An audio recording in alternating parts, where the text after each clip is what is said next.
Okay, Vicky, so over to you. Welcome, everyone, on this last Thursday of March, which means that spring is on its way. I don't know how it is where you are, but we got a dusting of snow yesterday. But anyway, April is the month that means that spring really will come eventually. So welcome to all of you. And I will turn this over to, sorry, I don't have my agenda up right now. It's me, actually. Okay, Tammy, go for it. Yeah. So this is our focus this month, of course, for Rotary International is water, sanitation, and hygiene. And of course, our goal with Rotary is always to try and create communities with better water, for sure. So we're going to start off with a little video here about the theme.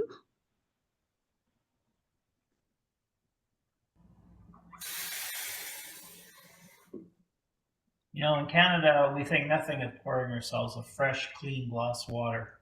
But in many areas of the world, this isn't the case. Please watch the District 70 March video.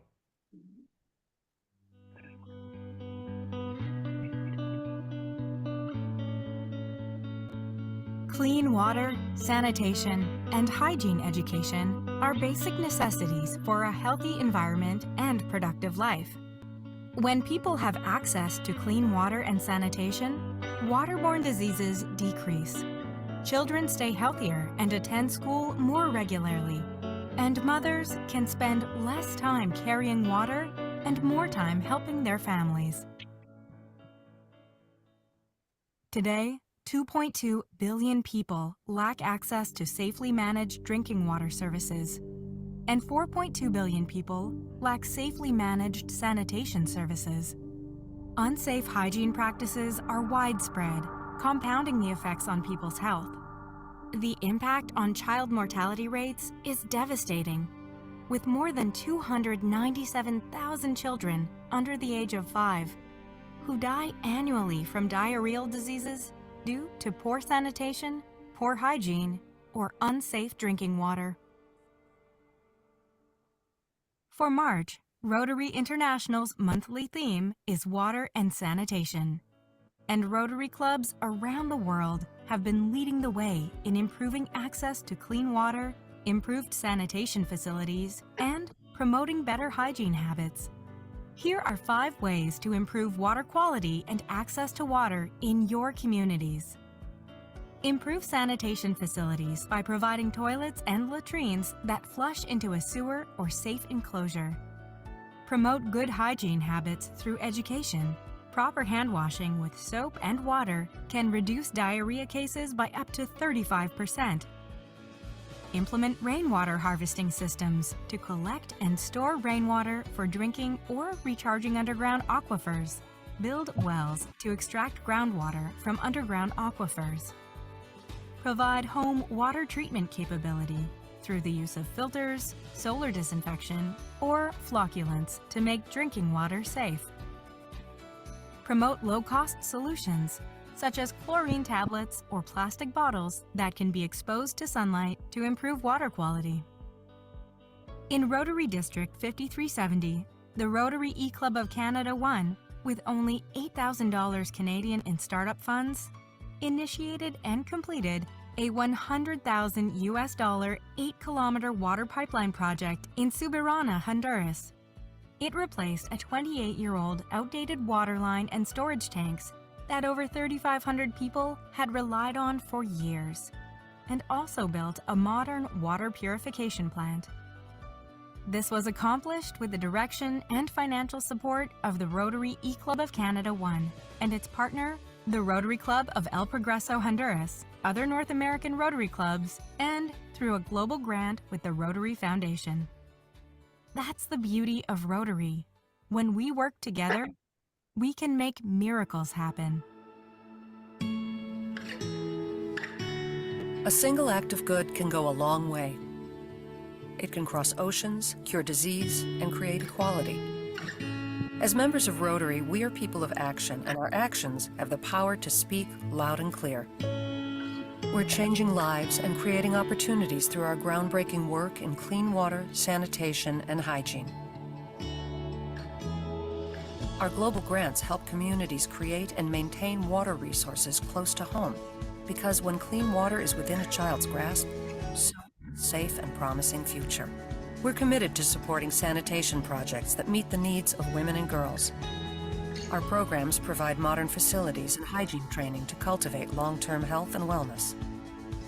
From safe access to water to private toilets and programs to teach healthy habits, we're working in homes, clinics, and schools to help families live healthy lives.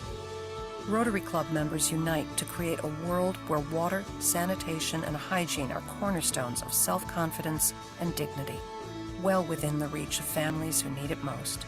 With more than a century of experience in service, Rotary is uniquely positioned to meet the challenges of today and fulfill the promise of a peaceful, healthy tomorrow. Your contribution to the Rotary Foundation keeps families connected to a world of good. Every gift is an action that speaks volumes across classrooms, communities, and continents. Learn how you can support the cause that means the most to you.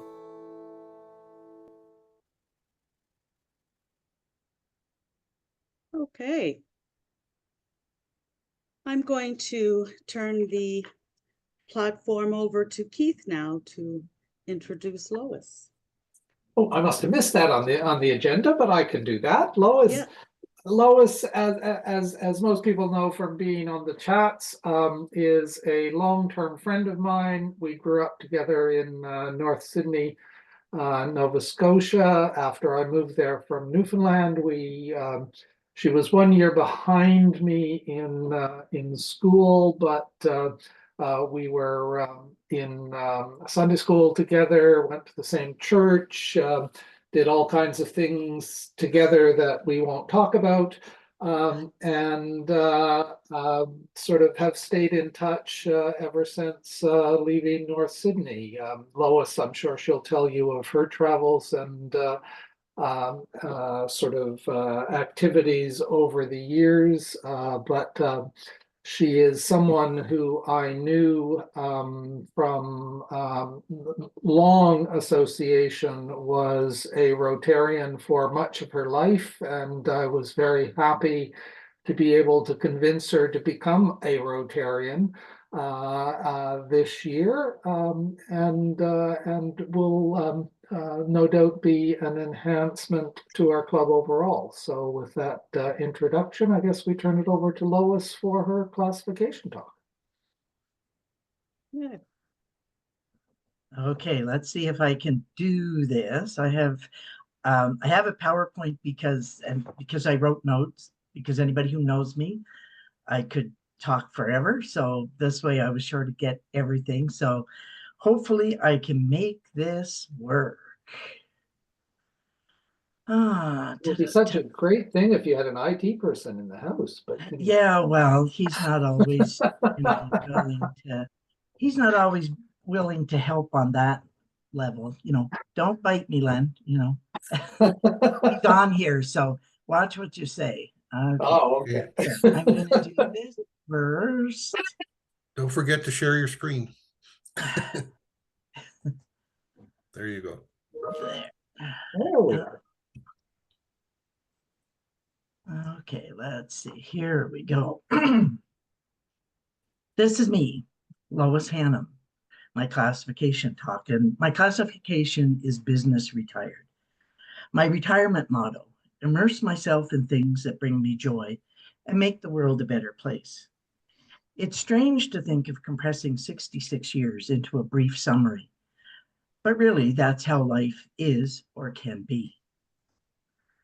I was born on Cape Breton Island in 1959 to Flo and Lloyd Hare, a hardworking blue-collar family, the third child of 4, 2 girls and 2 boys. Church was the center of our home, not necessarily religion, but the church. My parents were deeply involved in all aspects: Sunday school, vestry, youth groups, men's and women's groups, summer camp, to name a few. It was at church that I met Keith. My favorite thing to do as a child was to visit people, talk, and listen to their stories. My parents readily shared their friends with us children, and I was the one who ran with it. Many of these adults influenced me in the desire to learn. This was not only book learning, but learning from people and their experiences. And yes, I wore a tie. Life outside of home and church and visiting was centered around Air Cadets, piano lessons, drama club, and the YPCF, things that Keith and I did together. I was also a rebellious teen who made a few unwise choices that, well, let's just say it would take longer than 15 minutes to tell you how those choices contributed to making me the strong person that I am today. Recognize that guy in the back? And there's me. At 15, pardon me, not 15, I did go away at 15, but at 18, I said farewell to Nova Scotia and moved west to follow a guy. I married within 6 weeks of landing in Alberta. I had my first baby at 21, followed by 4 more in quick succession. 5 babies in 7 years. So needless to say, life was busy. I was the ultimate domesticus rex, cooking, sewing all the kids' clothes, gardening, preserving, volunteering in the children's organizations, library board chair, parent school advisory board chair. Then, if all that wasn't enough, I took my children out of public school and homeschooled them for 8 years. Part of geography was researching where Keith, Nancy, and the kids were living. Thanks for the Christmas cards, Keith. We moved house to Manitoba for 8 years, where my 2 older children joined Army cadets, and the rest eventually did too. So I signed on the dotted line and began my officer training in the CIC, which is the Cadet Instructors Cadre, a division of the Armed Forces Reserves. I became a commissioned officer and retired with the rank of captain. During this time, my marriage of 22 years ended. I picked up the kids and moved back to Alberta. I worked at a number of menial jobs prior to this big life change, but it was time to move forward in the world at 40. I was put to the test to provide for my children.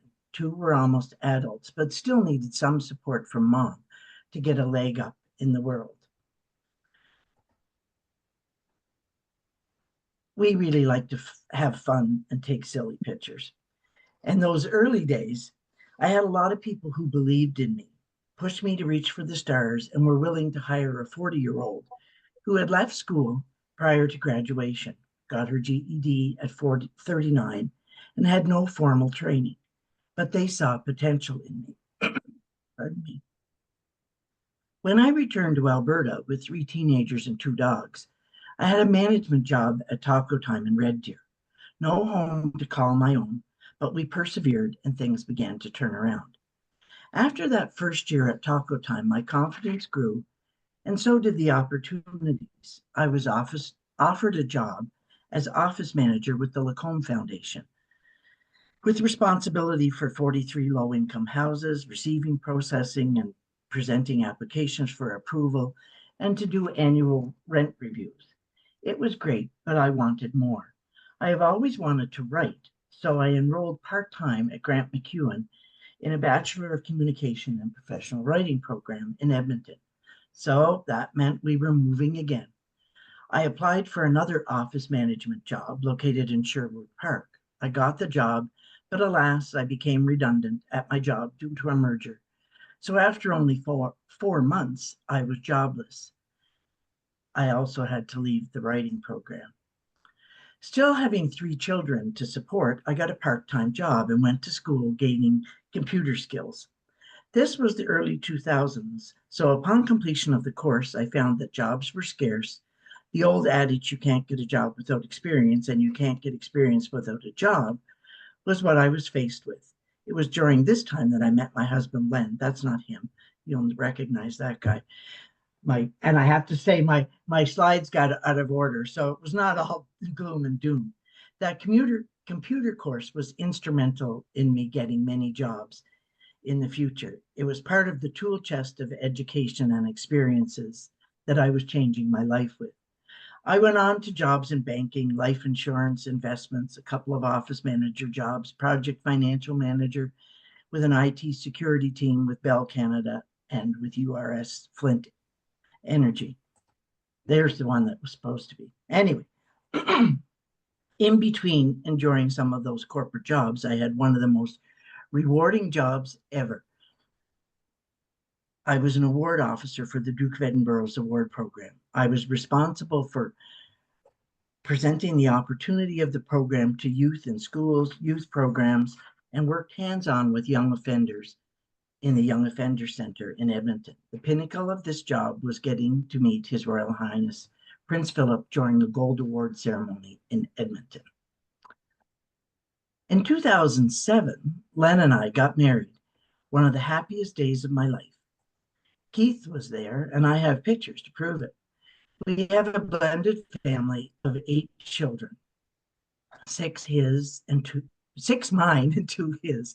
I don't want to give those to you, Len, along with 14 grandchildren. We live on an acreage, just a short drive from Stony Plain.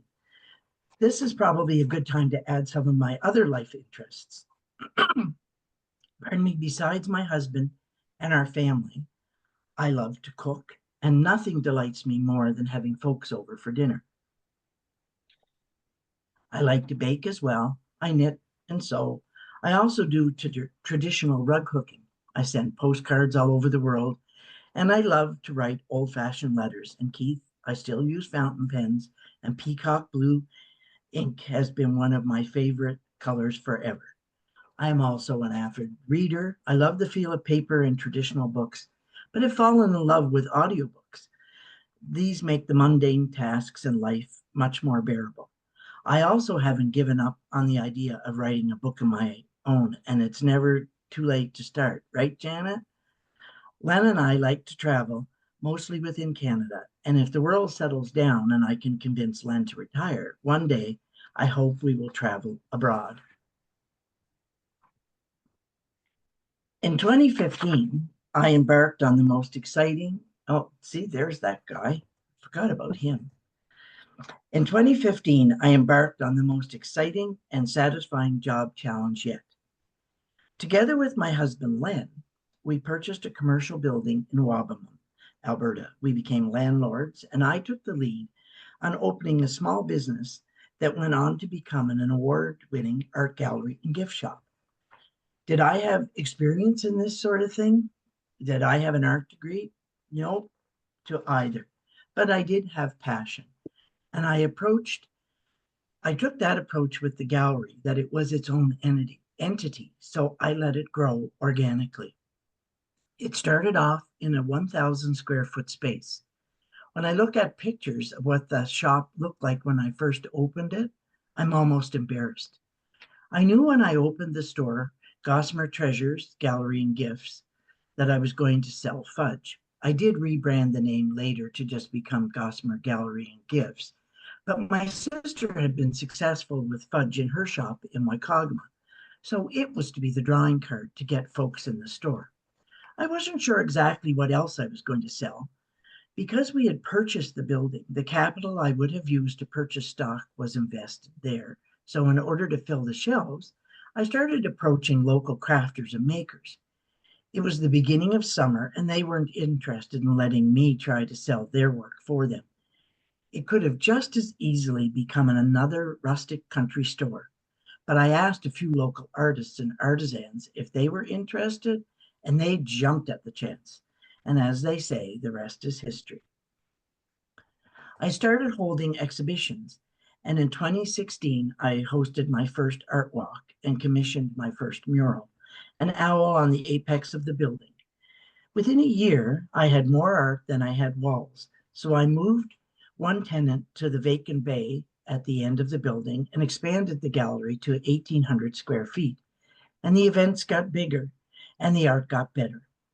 I was now representing emerging artists and internationally renowned artists, adding more murals to the outside, adding live music to the art walk.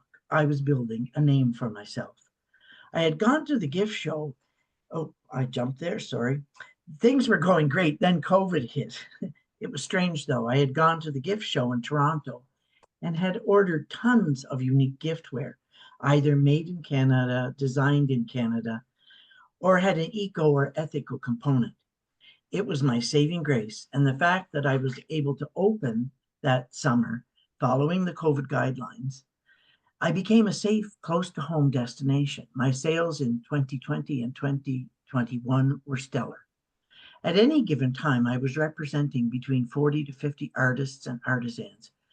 With more art and artists, it saw me expand again to 2,600 square feet and then to 3,600 square feet in the gallery's final year, complete with a little coffee bar that served Fife and Deckle pie, the only time in their 40-year history that their pie had been sold by anyone other than them. The word spread, and I was on CTV and interviewed on CBC. I was featured in American Art Collector and Gallery West magazines. I was acknowledged by I was acknowledged many times by federal, provincial, and municipal officials for my contributions to the community, for the art walk I hosted, for my efforts as the president of the Wabamun and District Chamber of Commerce, director on the inaugural Greater Parkland Chamber of Commerce, for the many murals that I commissioned on the exterior of my building that became a local landmark and community attraction. In our local chamber, I was the recipient of the Community Award of Distinction, was a finalist in the Marketing Award of Distinction. On a provincial level, I was a Growth Alberta Business Excellent Award recipient and was a finalist in the Alberta Chamber Awards category, Community Attraction Award of Distinction. I didn't win, but I was thrilled to have made it to the top 3 out of 28. I was happy to know that I had become a cultural hub in Parkland County and fulfilled my dream to bring art out of the city to a rural setting, and did it well. After 8 years, we sold the building and closed the gallery. I met some amazing people and made some friends for life, AnnLisa for one. It was the most exhilarating experience I've ever had. Hard work, but never a job. I now have a couple of short video clips that I hope that I'm going to be able to get them and show them to you, and that you'll get the sound. This one that you're going to see here was one that we did after COVID to encourage people to come to my big reveal that I had. So let's see if I can get this. The sound is going to come through.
I'm getting some, did you get any sound on that one? No, there's no sound, Lois. Oh, that was just music. So I have to figure out for the next one.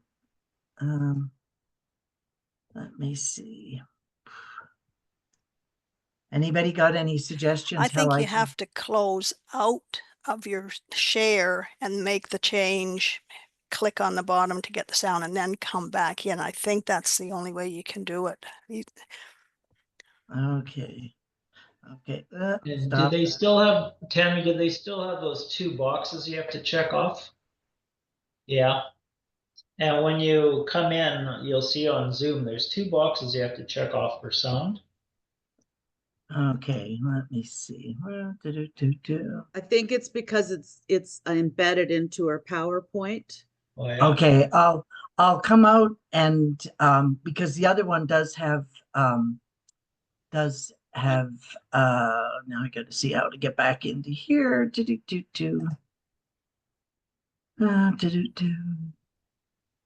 If you have this second video separately somewhere else, it might be Yeah. easier just, and then you Yeah. can click on share sound. Yep, I'm gonna close out of this because the last, okay, let me see. If you give me just a second, they're all the okay.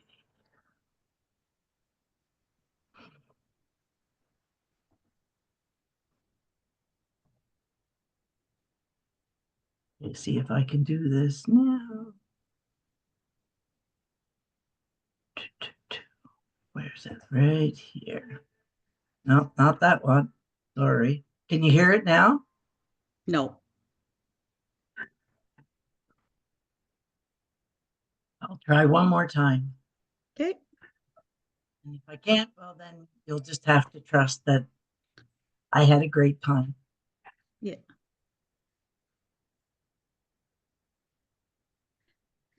If you can't get it to play, you could always send it to me later and I can put it in the bulletin. Okay, now let's see. My husband could come and help me. He says he's coming.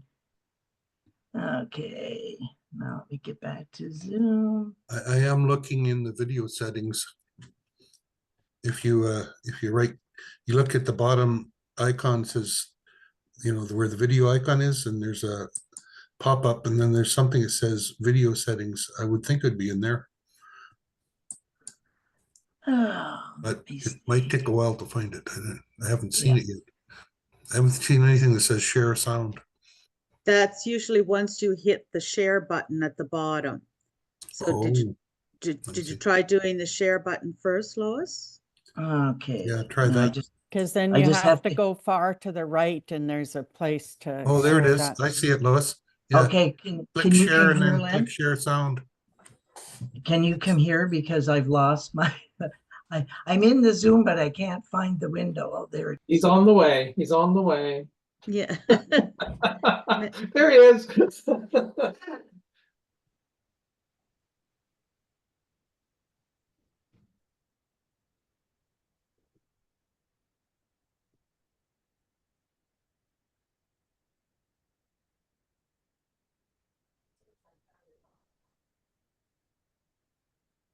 This is even more fun than the video.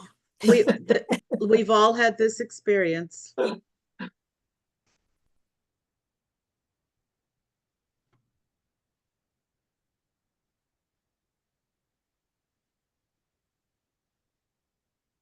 You're muted, Lois.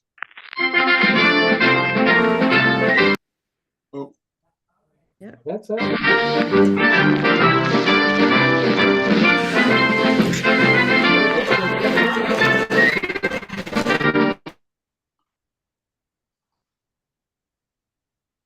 Sounds like Monty Python theme music. It does, yeah. Yeah. And now for something completely different.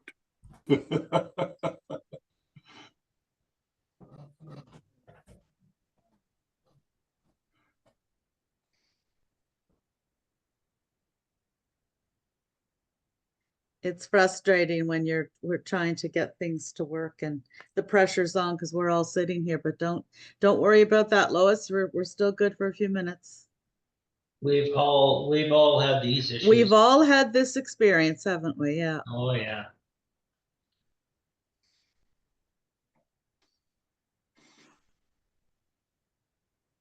Imagine, Jim, during your time as district governor in COVID, you went through this more often than most people. Yeah, it was all online. Everything was Video online. now, if we can get the sound. Yeah. Can you see the picture now? Yeah. Yes. Yeah. Okay, we'll try it this time.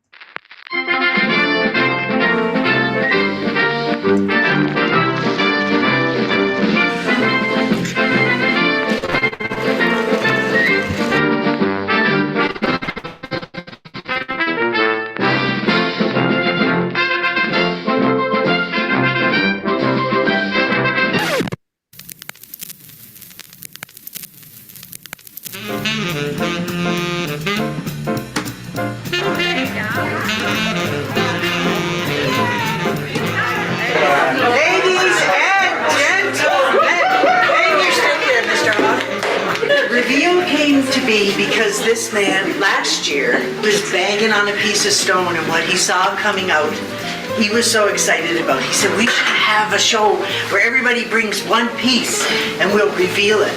We're back here again, and he's got a new piece in there that I haven't even seen.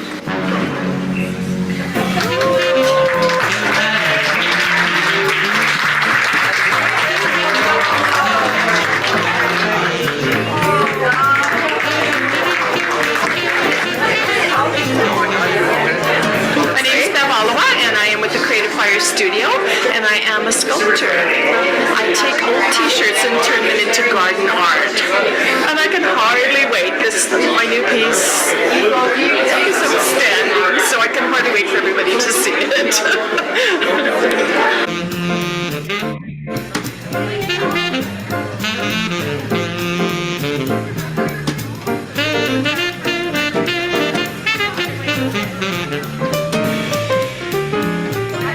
Where's your work? My work is in the corner over there. I don't know if you can see it. Harry and Debbie. Okay, ready, sit. You're getting a picture up. Oh, good girl.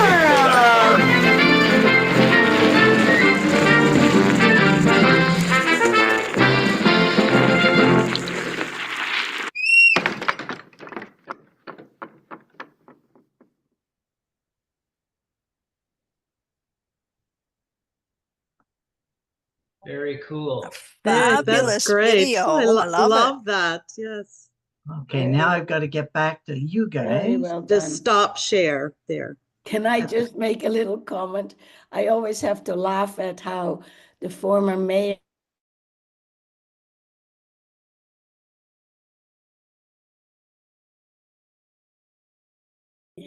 Yeah.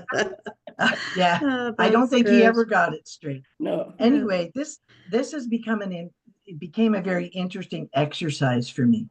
I came to the realization as I looked at the rotary four-way test that most of my life I have been applying it to everything I think, say, or do. I apply it to my home life, my marriage, how I raised my children, served my community, in my relationships and friendships, how I was in the workplace, and how I ran my business. I want to thank Keith again for recognizing that in me and encouraging me to join Rotary. I look forward to working with you all to build a better world with a great future. Awesome. Nice. Very good presentation, Lois. Well done. That's what. So we have a few minutes. We have one more item on the agenda, but we have a few minutes if anybody wants to ask Lois a question or make a comment. I do. I Vicky. want Lois to spill the beans about the trouble she and Keith got in. Yeah. That would take I've said this before, Vicky. I'm under legal advisement that I should not share any of that information. Yeah. Could be Yeah, but I want to detrimental to know- both of us.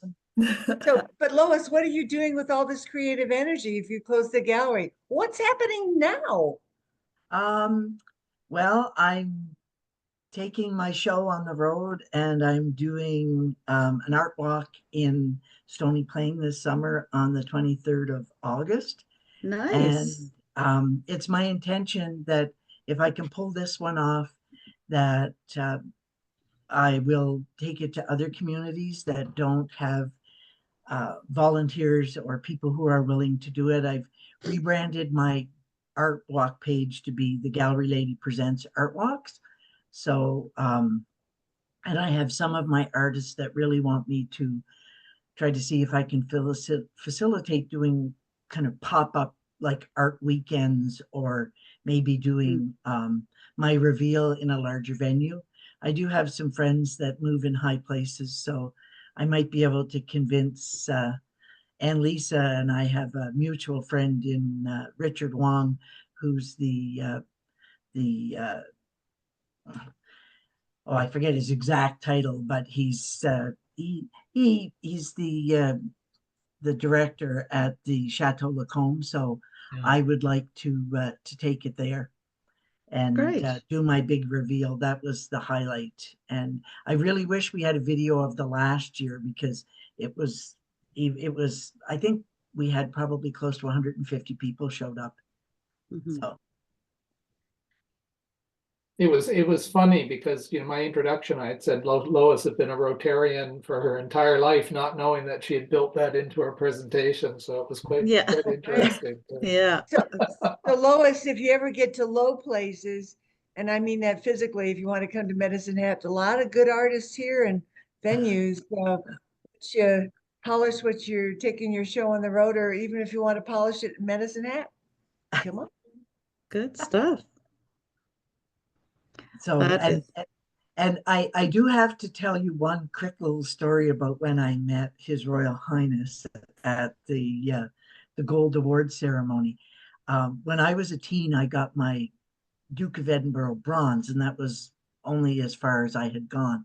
So that was back in the 70s. So the pin that I had on was the British pin, which of course, because it's his award, he recognized it immediately. And so we're standing in this big lineup, and he's asking me about that. And he took his hand and he put it on my lapel, and it just kind of rested there, and his hand kept going down lower and lower. And so finally somebody nudged him, and then that's why his arm flipped around him and went to the back. And I always say, back in those days, you know, I was a blonde, he was a Greek. What can I say? So Lynn likes to say, my wife had her boob touched by Prince Philip. Oh, that's cute. Very good. Anybody else have anything? No, I was just saying that I was going to confess that I have taken a snapshot for the next baby picture. Oh, yes. Ah, that's good. Yeah. We all recognized him right away. Yeah.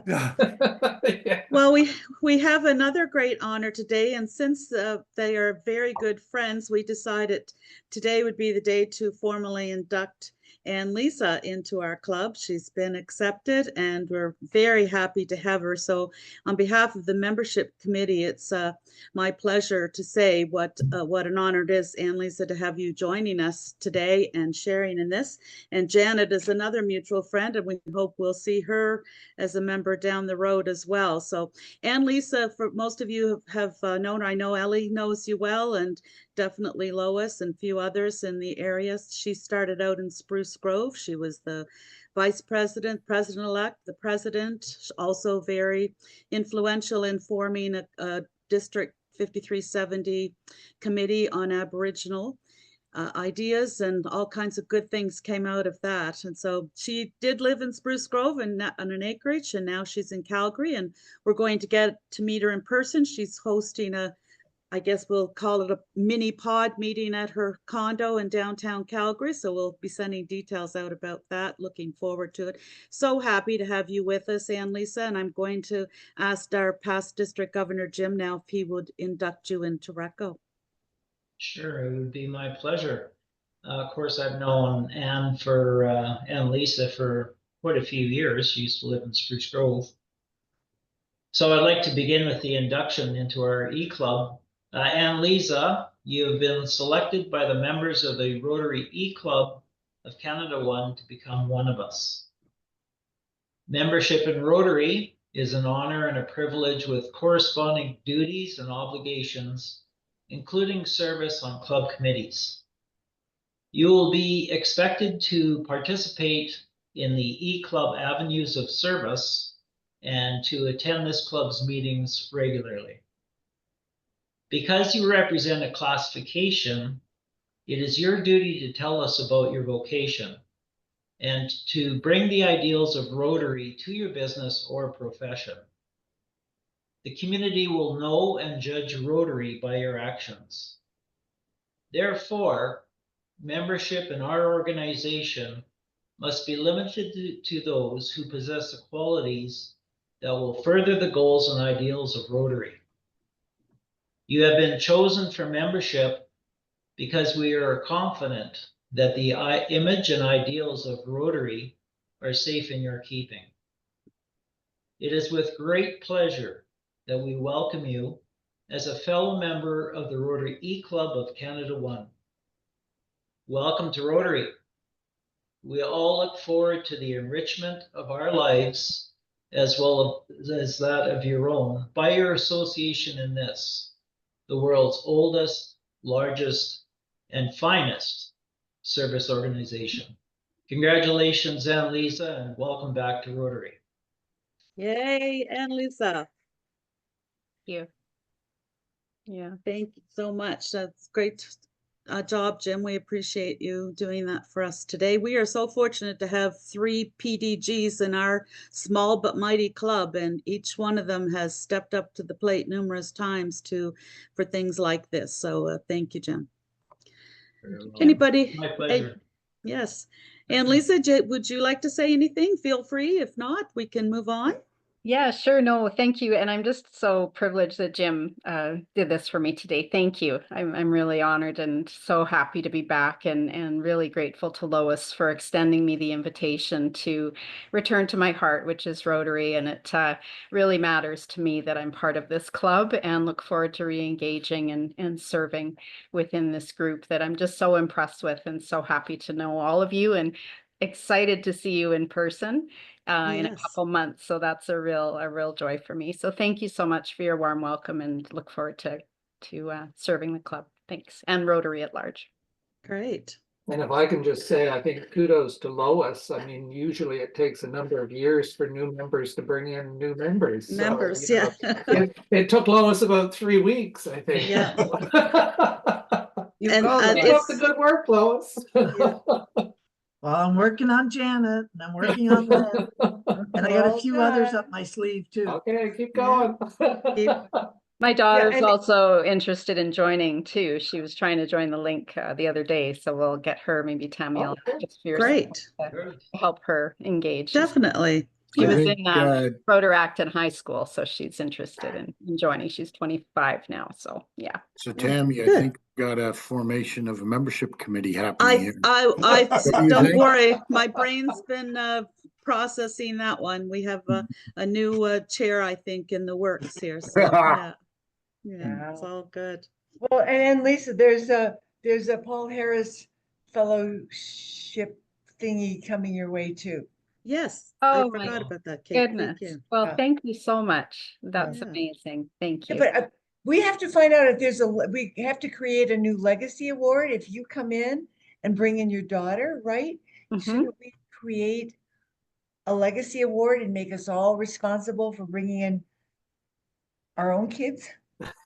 You got to be able to get 1 out of 5. Yeah. Would she go into RECCO? That's what she was thinking. Yeah, that makes sense. Yeah. Wow. Yeah, they're a great group. Perfect age range for her in terms of, and they're all sort of all over the world, so it's great sort of great exposure. Yeah, awesome. Thank you again. No, you're welcome. Judy, when are you heading back? As soon to Alberta? Still on mute, Judy. Yeah. Yeah, hi. They'll be back on April 23rd. Oh, good. So not long now. And yeah. The right snow now we've should got, be gone by then, right? No guarantee. I hope. I do want to say though, I'm the president-elect for our wonderful club, and I'm so delighted to have so many new wonderful members. It's so exciting for me to plan my year with all of you in, and hopefully joining some of you. So wonderful presentation, Lois. Thank you. I've been to your gallery many times, and it's so wonderful. I just wondered, why did you close it? We just felt that it was in the global sense of things, that we wanted to divest ourselves of the property. And when we had someone who was willing to buy it, we took advantage of that time. I had hoped that I could have kept the gallery open for a couple of years. Like I would have went back down to, a smaller space, but the new owner, I think she was, the only way I can put it, I think she was a little threatened by my large personality, and she wanted to make it her own. And the only thing I can say to people, I do have to tell you, don't go to Wabamun expecting to see all the beautiful artwork on the outside, because unfortunately They the new painted owner over it. painted over all of it. Oh my Oh, goodness. Crying What a shame. sad thing. Yeah. It could have put Wabamun on the map. The map, it could have. Yeah. Well, it was working on it, Yeah. and yeah. AnnLisa, I have to say that when I first got to know AnnLisa, she was a counselor for Parkland County, and she was a very strong supporter of what I was trying to do, and that was my whole purpose. As I said to people, it was never about me. It was it was a labor of love. I was at, it was sad because I was at the cusp where it was just really starting to gain momentum, and I was selling a lot of art, and but then when Wabamun became part of Parkland County, I didn't have AnnLisa there to to be a champion for me, and they couldn't see the vision. No. And neither could Wabamun. It ended up being a case of pave paradise and put up a parking lot. Once I sold and I was no longer there, then they're all, up in arms like, how could you have left us? Well, it's, sad state of affairs, but my good friend William Choi is happy that I'm bringing an art walk to Stony Plains. Jim and I both know William Choi. Yeah. It was a great destination. Like, I brought several people out there, just go for a drive, and it was especially once your coffee was there and the pies and stuff. Yeah. I could never understand why it wasn't developed more. Only unless you were a sailor. Yeah. If you were sailing, but that would bring so many more people there. There's lots of sailors there, but yeah. Well, another great day today, folks. This is a really heartfelt session today. I love this. It makes us all fully appreciate why we joined this club in the first place. And Kim, once again, thank you she does a great job of putting our fellowship assemblies together. We're very fortunate to have some really good, hardworking members in this club. So do you want to do the last thing on the agenda? Oh, yes, sorry, Vicky, I forgot that. Who's going to speak, you or Jim? Vicky. We're going to talk about the Guatemala, I guess the Guatemala donation. Oh, yes, okay. Okay, I just have a little presentation with some pictures. Can I share? Go for it. Okay, hope I can do this without. There it is. Come on. Okay, and we will do from the beginning here. Come on. There. Okay, so because it's water, sanitation, and hygiene, I just wanted to show you a picture of our little kids. These are our kids in preschool. And at the very beginning, we teach them proper hand washing so that they will hopefully carry it over in their home. And we continue that with all our upper grades as well, because they all get a nutritional snack every day. And so we talk to them about the importance of washing their hands and getting them good and clean before they start putting food in their mouth. And several years ago, we got a district grant from a Rotary Club here in Montreal, and they provided these water filters to all of our families. And so you can see there's a mom getting her, and she's got a big smile on her face because she knows that it'll make a difference to her family. And we went through all of the education about why clean water is important and the benefits to the kids' health. Our focus is on education, but all of those other peripheral things in their lives affect their education. So if they're not healthy, that impacts their education. So here are all the moms getting their water filters, and they're being educated on how to take care of them and what needs to be done to keep them in good shape. They all have a filter that is made from natural products so that there's no environmental problems in there. And this particular type of water filter that we use is produced right down the street from where our organization is, so we can take visitors on a tour of the factory. So you can see there's the clay and silver alloyed filter that goes inside the plastic receptacle. And so it can be used for a long time. It stands up really well. We have several of them in our organization, as well as each of the families have them. And so the filter needs to be changed every 2 years. And because Rotary wants things to be sustainable, and so do we wanted the moms to have to contribute instead of having things given out to them. So I told them what the cost would be in 2 years. And I said, how are you going to have the money in 2 years to pay for this? And I had already had plans in my head, but I wanted them to come up with it. And they came up with the idea of a savings program. So every week, each mom comes in and puts her $1.50 in her little envelope, so that when the 2 years is up, we can go buy everybody a new filter. Wow. And this was a district grant several years ago, but every time we get new families in, we make sure that each of those families gets a water filter for their home. And I wanted to introduce you to your new kids. Thank you to our club for sponsoring 2 primary kids for this year in school. The one on the left is Leilani. She's in 6th grade. She's been with us for a few years, but was not sponsored prior to this year. But she has several younger siblings, and each time more kids in a family go into school, it gets harder and harder for the parents. And so this year they were not able to manage. And at her age, we want to really be sure that we hold on to girls, because often families think, well, if I get them to grade 6, then that's enough. But a girl not in school after grade 6 is likely to meet a boy and get pregnant early. And then, her life is in poverty, just like her mom. So if we can keep them getting their education after grade 6, it makes a huge impact on the cycle of poverty. And the other girl is Carla. She's the one on the left in the second picture, on the right in the pink.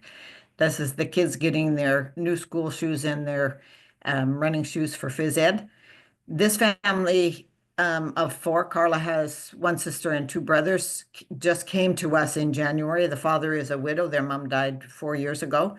And the father has struggled ever since. They've moved several times because he's always trying to find a job, because he has no education himself.